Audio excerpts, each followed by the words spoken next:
Bienvenue à tous. Voici la troisième leçon de la vidéo Mazing Talent ICT Mentorship. Le day trading et le scalping amplifié par l'éthique. Cette leçon enseigne 20 pips par jour.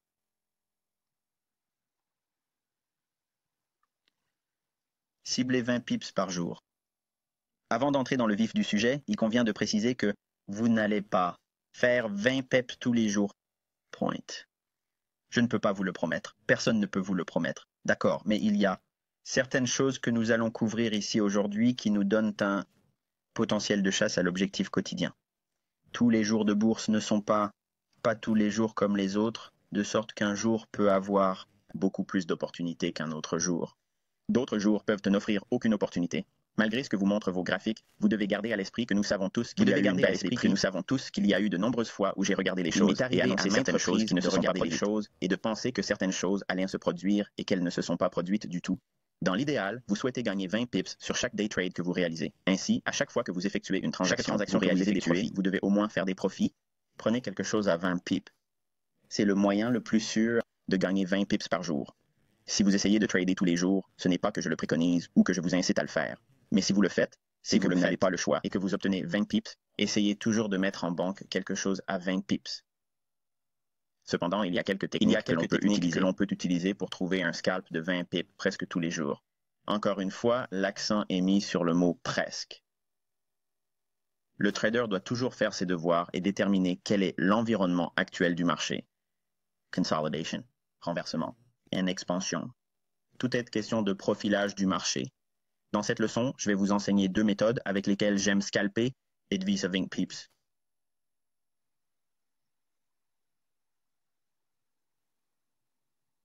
Ok, je reçois beaucoup de questions sur la façon de trader la session asiatique. Évidemment, vous savez que je n'aime pas beaucoup trader cette session. Mais lorsque j'étais actif sur l'Asie, c'est l'une des méthodes que j'utilisais. C'est une bonne approche ou méthode technique, quel que soit le nom qu'on lui donne. C'est un peu comme un système complet si vous voulez. Ce que nous faisons, c'est trader les 15 minutes de la session de New York. Ce schéma est bon pour les croisements yen aussi et kiwi et la configuration d'achat et pendant la session asiatique. Jusqu'à l'heure de New York, vous allez repérer les creux à court terme formés lors de la session de New York. Maintenant, il va être très tard dans la session de New York. Préparez-vous à entrer dans le début de la session. Du passage de New York à l'Asie vers l'Asie, c'est évident.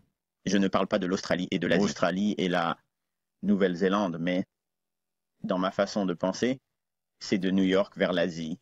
Je sais que je vais manquer de respect aux gens de Nouvelle-Zélande ou d'Oz, mais c'est juste ma façon de voir les choses. Mais c'est ainsi que je vois les choses. Désolé.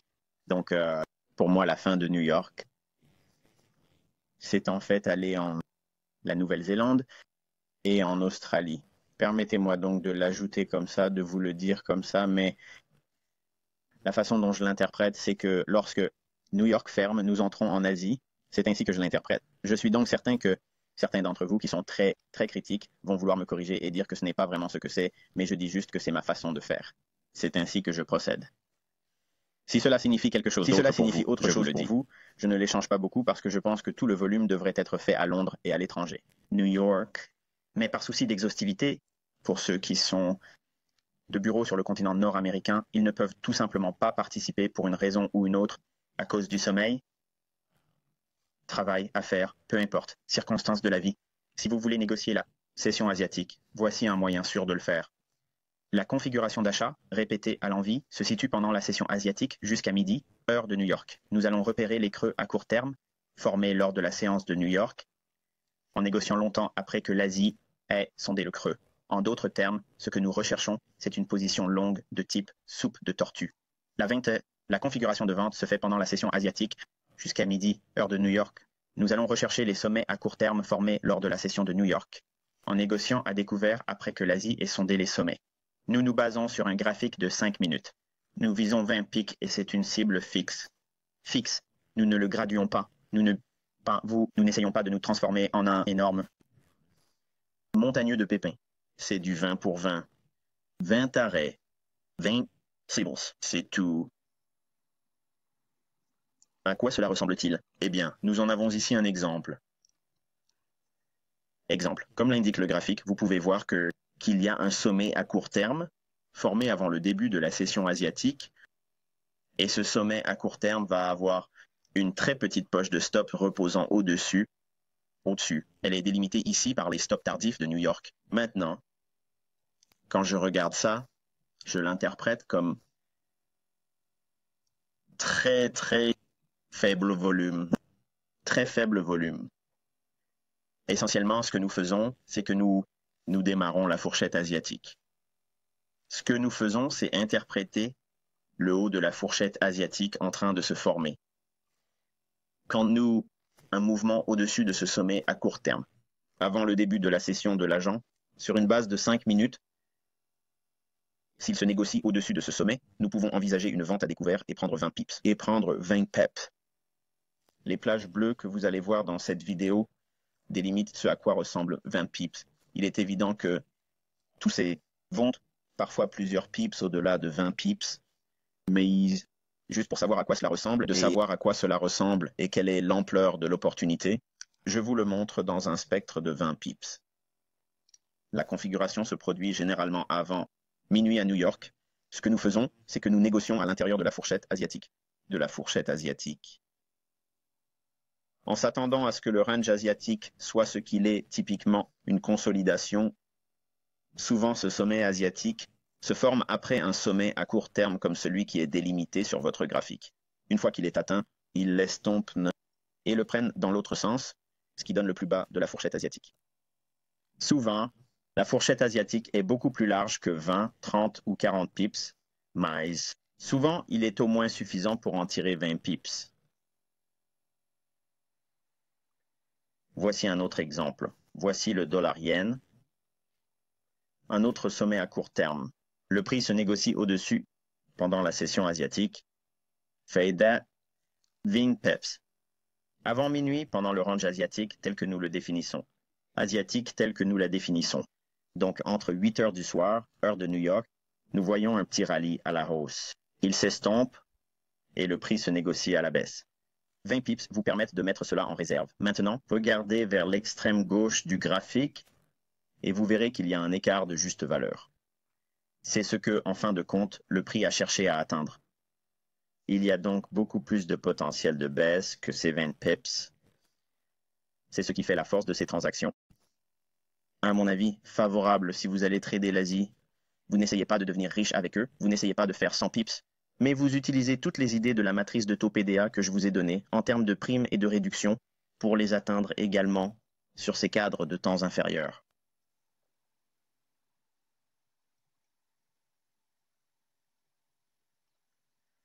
Voici un autre exemple. Voici le dollar-yen se négocie au-dessus d'un sommet à court terme lors de la session asiatique. Encore une fois, nous anticipons une consolidation. Il n'y a donc rien à craindre. Nous attendons l'environnement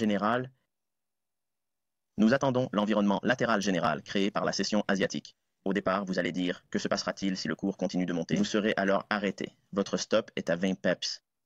Comme pour n'importe quel autre trade, vous devez avoir un filtre pour empêcher les pertes avancées de se produire, donc votre stop loss est fixé à 20 pips, au-dessus du sommet à court terme. Dès qu'il se négocie au-dessus de ce sommet, vous cherchez à vendre à découvert. Combien de pips au-dessus, Michael? Je ne sais pas. 5? 5 est un bon chiffre. Certains d'entre vous seraient très agressifs et voudraient le vendre juste 1 ou 2 pips au-dessus. De préférence, j'aime 5 pips au-dessus les sommets à court terme. Si je peux obtenir cela, c'est parfait. Si je n'y parviens pas, alors je le rate. Ce n'est pas grave. C'est un autre exemple ici. Haut à court terme, le prix passe au-dessus lors de la session asiatique, ce qui crée le sommet de la fourchette asiatique. Le prix s'estompe. La boîte bleue délimite les 20 pips qui seraient là pour un paiement potentiel. Vous pouvez voir qu'il bouge clairement beaucoup plus que cela. Encore une fois, le fait est que vous êtes probablement trop critique parce qu'il semble que où est la définition derrière les échanges? Eh bien, regardez votre horizon temporel plus élevé. Même si ces transactions cherchent à se poursuivre à la hausse ou à la baisse, tout ce que nous recherchons, c'est un premier coup de fouet au-dessus d'un sommet à court terme. C'est un premier coup de fouet au-dessus d'un sommet à court terme. Ou en dessous d'un creux à court terme. De préférence, nous pouvons voir dans les continuations du marché, si nous sommes haussiers, nous pouvons voir la vente au-dessus d'un sommet à court terme comme celui-ci. Souvent, ça marche mieux parce que vous fixez le prix du sommet de la fourchette asiatique. Et à quoi devons-nous nous attendre en cas de mouvement haussier? Ce mouvement de Judas vers le bas. Nous anticipons donc déjà la fourchette asiatique qui va probablement vouloir négocier à la baisse. Oh, si le mouvement commence un peu plus tôt que minuit, il pourrait négocier à la baisse, faire le Judas Swing et vous donner vos 20 pips avant qu'il ne commence à monter et à faire la clôture la plus élevée de la journée, plus élevée sur la journée sans vraiment avoir besoin des sessions de Londres, Judas Swing.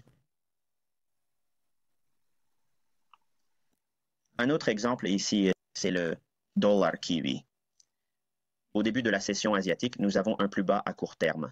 Le prix se négocie en dessous de ce creux à court terme, le sonde, élimine la liquidité en dessous de ce bas à court terme, puis remonte. La boîte représente à nouveau 20 pips à nouveau. Vous pouvez voir qu'il continue encore plus loin, mais encore une fois, tout ce que nous faisons est de chercher une opportunité de négocier entre 8 heures et minuit heure de New York.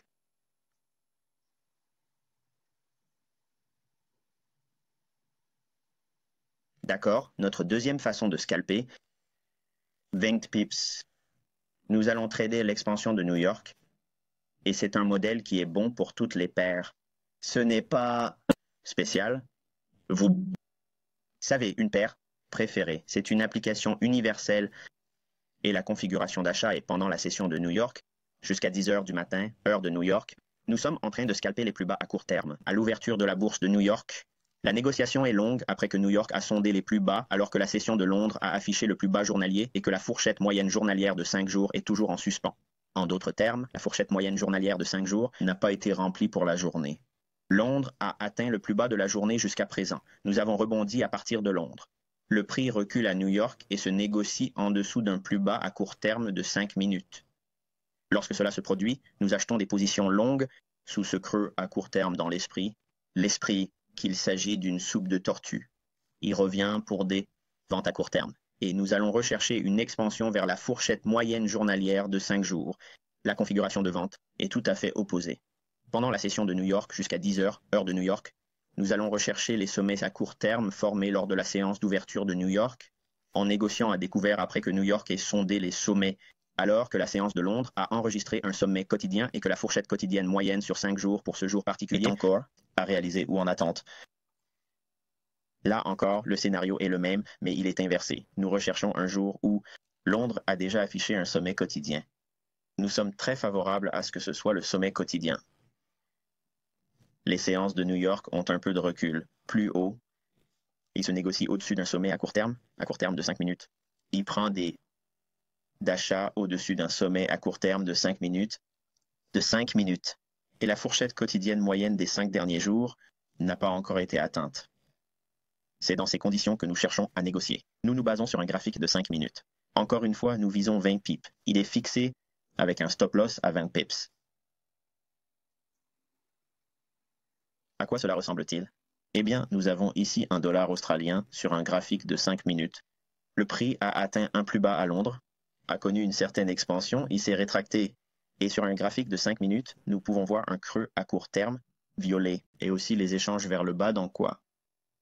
Vous voyez, vous avez un écart de juste valeur de 5 minutes qui redescend dans un bloc d'ordre également. Le prix augmente de 20 pips, bien au-delà de 20 pips en fait, mais néanmoins, c'est en fait la raison pour laquelle je m'attendais à ce que le dollar australien à la hausse et qu'il atteigne un sommet plus élevé pendant la session en direct à New York, vendredi dernier, lors de nos sessions en direct. Voici le schéma que j'ai observé et pourquoi j'ai dit que nous allions voir un plus haut, et le voici, vous pouvez le voir. Un autre exemple ici, encore une fois Londres créant le plus bas potentiel de la journée. Expansion, à la hausse, lors d'une séance à New York. Le cours descend en dessous d'un plus bas à court terme de 5 minutes. Le prix descend en dessous du plus bas à court terme, il le rejette rapidement et monte de plus de 20 pips, mais 20 pips sont ombrés en bleu. En bleu, afin que vous puissiez voir le scoot qui serait à votre disposition. Spawnable. Voici l'euro-dollar. Même principe. Nous avons l'ouverture à Londres. Créant le plus haut de la journée, le prix se négocie à la baisse. Nous avons un retracement dans la session de New York. Revient au-dessus d'un sommet à court terme de 5 minutes pour 5 arrêts qui avaient été tracés vers le bas. Une fois que ce sommet à court terme a été violé, nous vendons à découvert au-dessus, à la recherche des 20 pips. Vous pouvez voir que les 20 pips sont facilement pris dans cet exemple, mais néanmoins, tous ne vont pas payer comme ça, mais les 20 pips sont très faciles à voir ici. Et parfois, dans cet exemple pour le dollar CAD, vous pouvez parfois obtenir plus d'un exemple ou d'une configuration dans la même journée de trading. En d'autres termes, vous pouvez obtenir plusieurs configurations. Vous négociez à partir d'un graphique de 5 minutes. Il y a beaucoup de potentiel pour qu'il de redescendre en dessous des plus bas à court terme. S'il sera dans une journée plutôt agitée avec une expansion plus tard dans l'après-midi.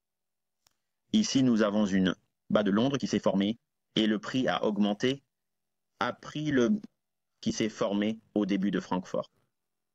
Le prix baisse, atteint le plus bas à Londres, remonte, le viole à l'ouverture de New York et redescend en dessous d'un plus bas à court terme de 5 minutes. Les stops ont été pris. Le cours remonte facilement de 20 pips à partir de ce creux, ce qui permet de rentabiliser l'opération. Et nous avons une opportunité où un autre creux de 5 minutes est violé et le prix se négocie. Il s'étend bien au-delà de 20 pips à nouveau. Il y a donc deux opportunités dans cette devise particulière et c'est un dollar CHAD de toutes les paires. C'est une paire très peu volatile en général, mais vous pouvez voir comment, même dans ce type d'environnement, vous pouvez scalper 20 pips. Mais le principe est qu'il faut avoir la forte conviction de ce que Londres a déjà fait et nous nous attendons à ce que cela se poursuive dans la session de New York. Le scénario idéal consiste à rechercher un creux de 5 minutes, les laisser s'effondrer en dessous de ce creux de 5 minutes parce qu'ils essaient d'attirer les vendeurs à découvert et les spécialistes de l'éclatement et d'éliminer les personnes qui sont déjà en position longue qui pourraient profiter de la prochaine hausse des prix. Ce schéma est excellent pour donner une ligne directrice stricte sur la façon dont vous voulez entrer sur le marché du Forex et le négocier. C'est également un très bon schéma pour le trading du S&P. Donc, si vous êtes un trader US, vous pouvez utiliser ce même schéma. Il est très bon sur le S&P. ES, c'est bon pour les Dow Futures et les Triple Q. C'est également bon pour le trading d'actions. Si vous êtes un day trader sur les actions, vous pouvez consulter un graphique en 5 minutes et c'est une très bonne à utiliser dans ce cas également. Je ne préconise pas le day trading d'actions parce que le volume n'est généralement pas suffisant pour le faire bouger. Mais ça, vous pouvez y jeter un coup d'œil et vous verrez que ce schéma fonctionne très très bien. C'est vraiment l'un de ces schémas universels. Vous pouvez l'appliquer à tout, aux matières premières, aux obligations et à tout le reste. Espérons que ces deux concepts vous ont donné une approche plus ciblée de la façon dont vous pouvez rechercher des opportunités intrajournalières à court terme.